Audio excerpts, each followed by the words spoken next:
Hello, students. We were studying the chapter Traders, Kings, and Pilgrims, and today we'll start part 3 of this chapter. So, let's start part 3 with the topic the beginning of Bhakti. So, first of all, we should know the meaning of Bhakti. What is Bhakti? Bhakti means attachment or devotion to a particular god or personal god by devotee. So, that is known as Bhakti.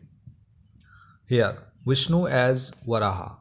You can see in this image, this is the form of Vishnu as Varaha or Boar. It is an image from Iran, situated in Madhya Pradesh. This magnificent statue is of special form of Vishnu, the Varah or Boar. According to the Puranas, you will see in the chapter 11, Vishnu took the shape of a boar in order to rescue the earth, which had sunk into water. Here the earth is shown as a woman. You can see women. This is the symbol of earth, and he is rescuing earth from sinking in water. So now let's start the topic. The beginning of a bhakti. This was also the time when the worship of certain deities. Many gods were there, deities which became central feature of later Hinduism, gained in importance. These deities included Shiva, God Shiva. You can think about God Shiva and the image. So many times you have seen the image of God Shiva. Vishnu, God Vishnu, and goddesses like Durga. These deities were worshipped through bhakti or devotion. Bhakti, an idea that became very popular at this time. Bhakti is generally understood as a person's devotion to his or her chosen deity. Anybody, whether rich or poor, belonging to so-called high or low castes, men or women, could follow the path of bhakti. So, all the people were free to worship their gods. The idea of bhakti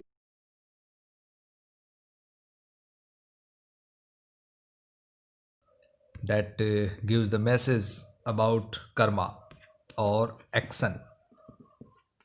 This Bhagavad Gita is very famous because it was a message or sandesh delivered by God Krishna to Arjuna before the battle or war of Mahabharata. In this, Krishna the God asked Arjuna, his devotee and friend, to abandon all dharmas and take refuge in him, as only he can set Arjuna free from every evil. It means he gave the message to focus on the action and karma. This form of worship gradually spread to different parts of the country. Those who followed the system of bhakti emphasized the devotion and individual worship of a god or goddesses rather than the performance of elaborate sacrifices. For example, if you believe in a god, you can think about God, you can have the devotion, you can have the love, you can have the attachment to the particular god, but you should not feel regarding any doing performance of elaborate sacrifices and other rituals. So, according to the system of belief, if a devotee worships the chosen deity with a pure heart, the deity will appear in the form of in form in which in the form in which he or she may desire. So, the deity could be thought of as a human being, lion, tree, or any other form. Once this idea gained acceptance, artists made beautiful images of these deities. So many times you have seen the images of different gods in different forms, in forms of lion, tree, and other forms, in form of human being like God Krishna, God Rama, goddesses like Durga, Kali, etc. So these are the forms of the gods in various forms. Bhakti. Bhakti comes from the Sanskrit term. The term is bhaj. Bhaj meaning to divine or share.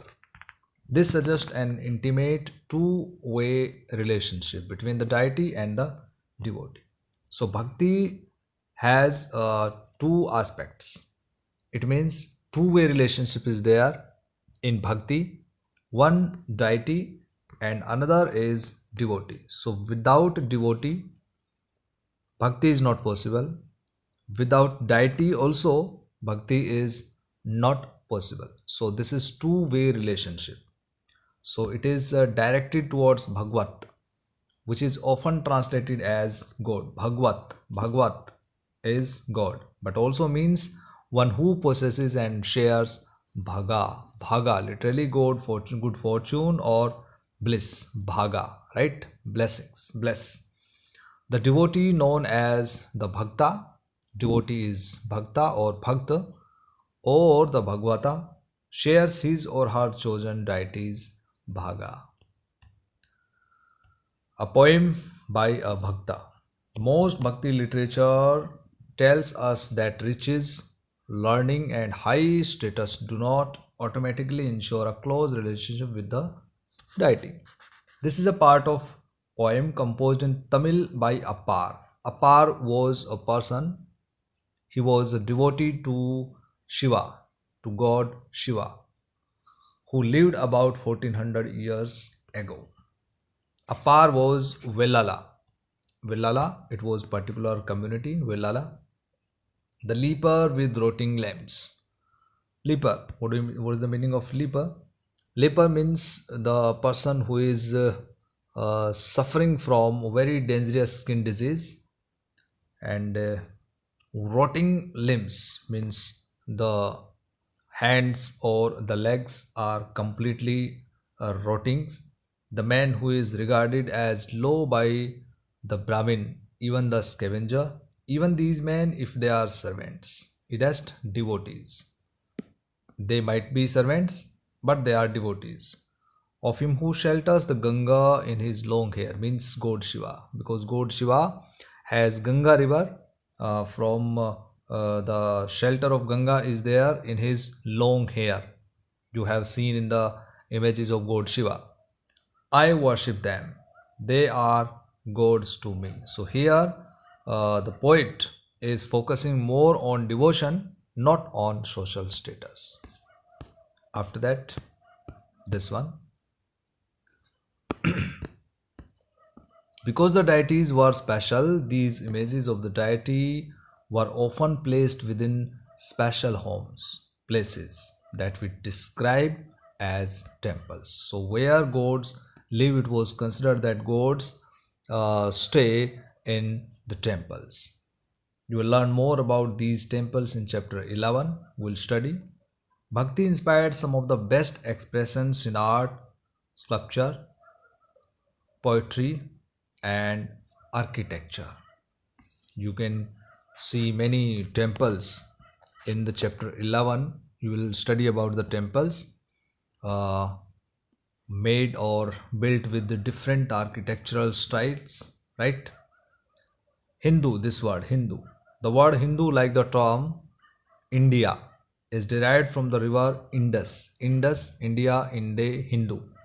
It was used by Arabs and Iranians to refer to people who lived to the east of the river Indus and to their cultural practices, including religious beliefs. So these people were known as Hindu according to the Arabian traders and Iranian traders. Now this is elsewhere. About 2000 years ago, Christianity emerged in Western Asia. Jesus Christ was born in Bethlehem, which was then part of Roman Empire, that he was the savior of the world. He also taught people to treat others with love and trust others. So basically, the teachings of Jesus Christ were based on the love and kindness and trust to other people. So just as they themselves wanted to be treated. So you have to treat others whatever you want to be treated by others. So here are a few verses from the Bible, the holy book that contains the teachings of Christ. Blessed, blessed are those who hunger and thirst for righteousness, for they shall be filled. Blessed are the merciful, for they shall obtain mercy. Blessed are the pure in heart, for they shall see God. It means they will meet God. Blessed are the peacemakers, for they shall be called son of God. Christ's teachings appealed to ordinary people and spread through West Asia, Africa, and Europe. So, in these parts of the world, Christianity spread, and ideas and teachings of God Christ or Jesus Christ spread. The first Christian preachers came from West Asia to west coast of the subcontinent within 100 years of Christ's death. The Christians of Kerala, known as Syrian Christians, because they probably came from West Asia and amongst the oldest Christian communities in the world. So Syrian Christians are the oldest Christian communities, means amongst the oldest Christian communities in the world. So dear students, in this way we have completed the chapter. Read the chapter from the textbook and revise it. Thank you. Have a nice day.